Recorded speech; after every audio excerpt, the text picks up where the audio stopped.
Made in America is something you don't see very often anymore. Clothes sold in US stores are typically made in Cambodia or Vietnam. Electronic goods are mostly manufactured in China. Fruits and vegetables fly thousands of miles to get to Western dinner plates. And in fact, even the forks, knives and spoons with which Americans eat their food are no longer made in the USA. The last remaining flatware manufacturer in the US closed in 2010. So the relatively recent domestic shale gas discoveries are quite a departure from this trend. Suddenly the US has bountiful supplies of energy, and what's more, it's homemade. Shale gas is produced and stored in shale formations about a mile underground. The Barnett and Eagle Ford, Haynesville and Bossier shale plays are all already playing an important part in the energy mix in the US. The Barnett Shale produces approximately 6% of all natural gas produced in the lower 48 states. Recent discoveries of emerging plays in Appalachia, northern Louisiana and South Texas indicate the widespread potential of finding new shale gas resources across the country. The consulting firm ICF forecasts that tight gas, coalbed methane and shale gas will make a major contribution to future North American gas production.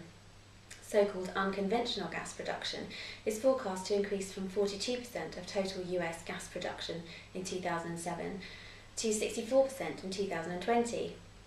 Figures suggest that the US has a future potential supply of natural gas of over 2,000 trillion cubic feet, which, at current domestic consumption levels, is enough natural gas to supply the nation for the next 100 years.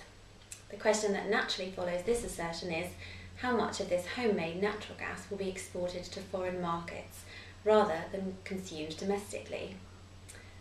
The boom in shale gas and an anticipated rise in global gas demand means that North America is predicted to become an LNG exporter within the next few years, with Gulf Coast liquefaction facilities serving the European markets and plants further north in British Columbia serving Asian demand.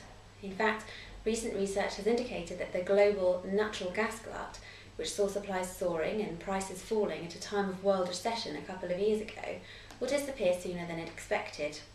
It is believed that rebounding world economies will help balance the supply-demand level, and with demand expected from the BRIC countries, as well as Japan and the Middle East, gas bottlenecks could soon ease.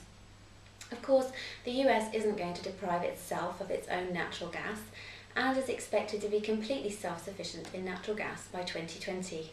Which brings me to the recent news that BP and ConocoPhillips are withdrawing their joint plans to build an Alaskan natural gas pipeline to bring Alaskan North Slope gas to the lower 48 states. The $35 billion Denali project has been cancelled. Booming shale production and low prices meant insufficient demand for the new route. Formed in 2008, the Denali joint venture was the competitor for the Trans-Canada-Alaska Pipeline project, which is still moving ahead.